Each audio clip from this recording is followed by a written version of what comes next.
ایمانی اور حب الوطنی کو تحریک پہنچی ہوگی اس بیٹی کے ان جذبات سے اور خیالات سے. ہمیں ضرورت صرف اس امر کی ہے کہ کوئی ہمیں خواب غفلت سے جگائے، کوئی ہمیں جھنجھوڑ کر یہ بتائے کہ آپ کا کتنا عظیم نقصان ہو رہا ہے. کچھ ساتھی کھڑے ہیں، مجھے پتا ہے جو ساتھی نواز اثر کے لیے تشریف لائے ہیں، ان سے گزارش ہے کہ وہ تشریف رکھیں. انشاءاللہ نواز اثر اپنے وقت پر ہوگی.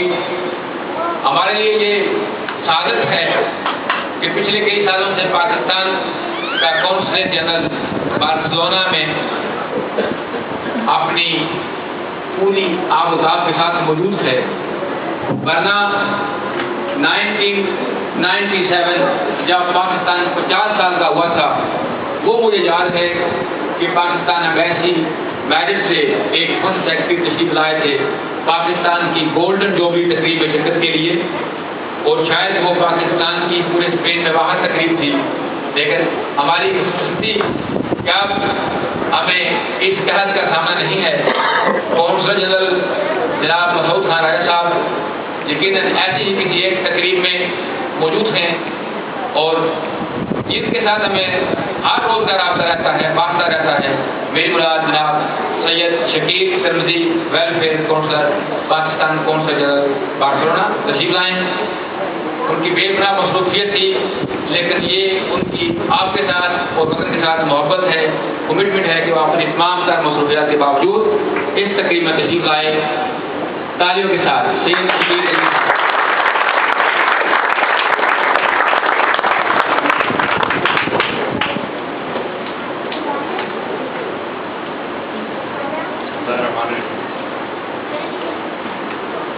پچھلے کچھ لمحوں میں بہت سارے ساتھیوں کے خیالات میں نے سنے. اس چیز کی مجھے خوشی ہوئی وہ یہ ہے کہ ہمارے جتنے بھی لوگ ملک سے باہر رہ رہے ہیں، ان کے دل میں پاکستان کی محبت، پاکستان کے حالات پر غمگینی شاید پاکستان میں پھنسنے والے لوگوں سے بھی زیادہ ہے. اور یہ ایک بہت بڑی بات ہے کہ آپ لوگ اپنے ملک سے باہر رہتے ہوئے آپ روزگار ملک سے باہر کما رہے ہو، آپ کے بچے یہاں پہ ہیں، لیکن آپ کا دل جو ہے نا وہ پاکستان کے ساتھ لگتا ہے، اور آپ کا دماغ جو ہے وہ پاکستان کے مسائل کے بارے میں سوچتا ہے. محترم راجہ صاحب نے بہت اچھے طریقے سے کچھ مسائل کی نشاندہی کی. گیل صاحب نے بھی اپنے انداز سے ان پہ ادارہ خیال کیا. میں یہ سمجھتا ہوں کہ ہمارے ملک کے جو حالات ہیں اس وقت، اس پہ پریشان ہونا ایک قدرتی عمل ہے. اقتصادی بدحالی، سیاسی افسری، دہشت گردی. آپ بھی جب میری طرح ٹی وی لگاتے ہوں گے تو شاید تھوڑی دیر بعد بند کر دیتے ہوں گے، لیکن میں ان سب حالات کو ایک اور نظر سے بھی دیکھتا ہوں. جب حالات کی خرابی ایک خاص حد سے گزر جاتی ہے، وہیں سے بہتری کا سفر شروع ہوتا ہے. اور یہ میرا یقین ہے، میرا ایمان ہے، اور یہ میرے دل کی دعا بھی ہے کہ وہ بہتری کا سفر ان قریب شروع ہونے والا ہے. اس طرح کی بے شمار دنیا میں مثالیں موجود ہیں. بہت ساری قومیں جن حالات سے ہم گزر رہے ہیں اس سے بھی برے حالات سے گزر رہے ہیں. جو ہمارے بزرگ ساتھی ہیں ان میں سے بہت سارے ان حالات سے بخوبی واقف ہیں. ہم جس ملک میں ابھی کھڑے ہیں اور رہ رہے ہیں، یہ اس کی ایک مثال ہے. 40 سال تک اس پہ جو ہے وہ ڈکٹیٹرشپ رہی، دہشت گردی کے مسائل رہے، اقتصادی طور پہ ایسے ایک ناکام ملک کہا گیا. یورپین کہتے تھے کہ یہ ہمارا واحد ایک ملک ہے جو ناکام ہے. لیکن 35 سال کے قلیل عرصے میں 35 سال قوموں کی زندگی میں کوئی مدت نہیں ہے. یہ ملک دنیا کے ترقی یافتہ ملکوں میں شامل ہو چکا ہے. اس وقت اس کی معیشت دنیا کی 10ویں بڑی معیشت ہے، اور اس کی جو فیصد آمدنی ہے دنیا میں 11 نمبر پر ہے. یہ ایک بہت بڑی اچیومنٹ بھی ہے، اور یہ ہمارے لیے ایک نشان منزل بھی ہے کہ اگر آج بھی ہم اپنے آپ کو ہر بندہ بھی سدھار لیں، اپنی ڈائریکشن بھی ٹھیک کرے، اور جس بھی پوزیشن میں وہ کھڑا ہے اس کو استعمال کرتے ہوئے وہ ملک کے بارے میں سوچنا شروع کر دے، اور اس کو آگے لے کے چلیں تو آپ یقین کریں یہ جو بچے جو اس ملک کے کرانے آج جا رہے تھے یہ جب جوان ہوں گے اور یہ ہماری عمر کی ہماری حدوں کو چھوئیں گے تو یہ بھی اپنے ملک کے بارے میں دنیا میں فخر سے بتائیں گے اور اس کے ساتھ ان کا تعلق ایک فخر اور تکبر والا ہوگا. یہ کوئی بہت مشکل چیز نہیں ہے, یہ صرف ایک صنف میں روانہ ہونے کی بات ہے اور انشاءاللہ مجھے یقین ہے جیسے گل صاحب نے کہا نظام میں کچھ خرابیاں ہیں ہوتی ہیں وہ دور اگر ہوتی ہیں اس ملک میں بہت پوٹینشیل ہے, یہ ملک بہت آگے جائے گا, یہ ہم سب کا یقین بھی ہونا چاہیے, ایمان بھی ہونا چاہیے. اس موقع کے مناسبت سے میں سوچ رہا تھا کیا بات کی جائے. اس سے بہتر بات کیا ہوگی حضرت قائد اعظم جو ہمارے ملک کے بانی ہیں, ہمارے رہنما ہیں, جن کی قیادت میں ہم نے ملک حاصل کیا. انہوں نے 3 اصول بتائے. میرا خیال ہے وہ 3 اصول کسی بھی پاکستانی قوم کے لیے کسی بھی موقع پہ رہنمائی کے لیے وہ کافی ہیں اور اس پہ دل و دماغ سے اور عمل پیدا ہو کر ہی ہم آگے بڑھ سکیں گے. اور وہ ہیں اتحاد, ایمان اور تنظیم.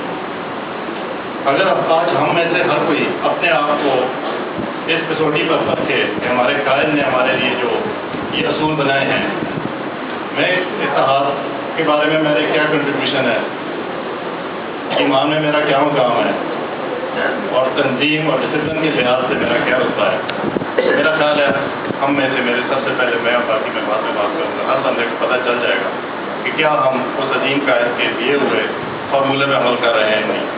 اور یقین کریں جب تک ہم اس پہ عمل نہیں کریں گے ہم اس ملک گیری کی یہ جو ہماری سوچ ہے اس میں کامیاب نہیں ہوں.